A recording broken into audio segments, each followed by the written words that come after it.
2 Chronicles chapter 28. Ahaz, king of Judah. Ahaz was 20 years old when he became king, and he reigned in Jerusalem 16 years.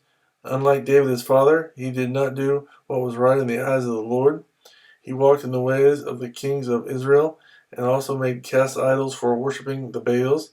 He burned sacrifices in the Valley of Ben Hinnom, and sacrificed his sons in the fire, following the detestable ways of the nations the Lord had driven out before the Israelites. He offered sacrifices and burned incense at the high places, on the hilltops, and under every spreading tree. Therefore the Lord his God handed him over to the king of Aram. The Arameans defeated him and took many of his people as prisoners and brought them to Damascus. He was also given into the hands of the king of Israel, who inflicted heavy casualties on him. In one day, Pekah, son of Remaliah, killed 120,000 soldiers in Judah, because Judah had forsaken the Lord, the God of their fathers. Zikri, an Ephraimite warrior, killed Maaseiah, the king's son. Azrikam, the officer in charge of the palace, and Elkanah, second to the king. The Israelites took captive from their kinsmen 200,000 wives, sons, and daughters. They also took a great deal of plunder, which they carried back to Samaria. But a prophet of the Lord named Obeb was there, and he went out to meet the army when it returned to Samaria. He said to them, "Because the Lord, the God of your fathers, was angry with Judah, he gave them into your hand. But you have slaughtered them in a rage that reaches to heaven. And now you intend to make the men and women of Judah and Jerusalem your slaves. But aren't you also guilty of sins against the Lord your God? Now listen to me. Send back your fellow countrymen you have taken as prisoners, for the Lord's fierce anger rests on you." Then some of the leaders in Ephraim, Azariah son of Jehanun, Berechiah son of Meshlamoth, Jehoiakiah son of Shallum, and Amasa son of Hadlai, confronted those who were arriving from the war. "You must not bring those prisoners here," they said, "or we will be guilty before the Lord.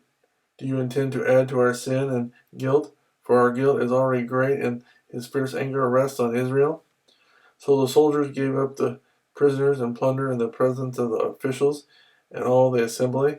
The men designated by name took the prisoners, and from the plunder they clothed all who were naked.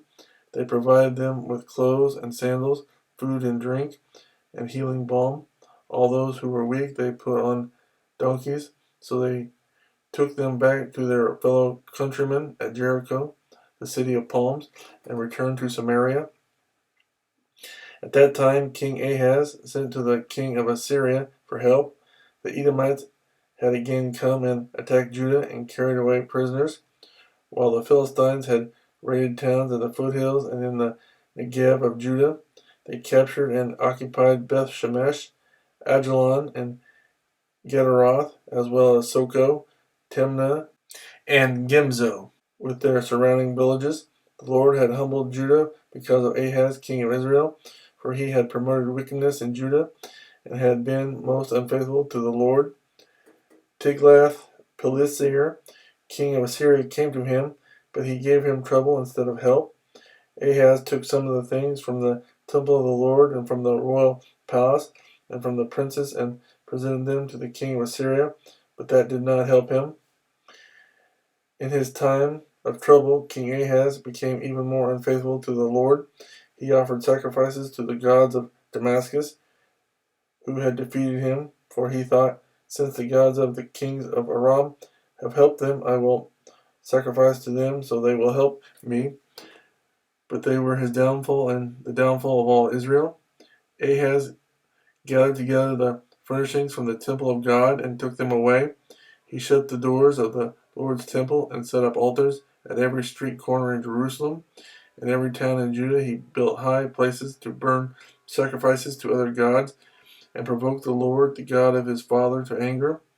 The other events of his reign and all his ways from beginning to end are written in the book of the kings of Judah and Israel. Ahaz rested with his fathers and was buried in the city of Jerusalem.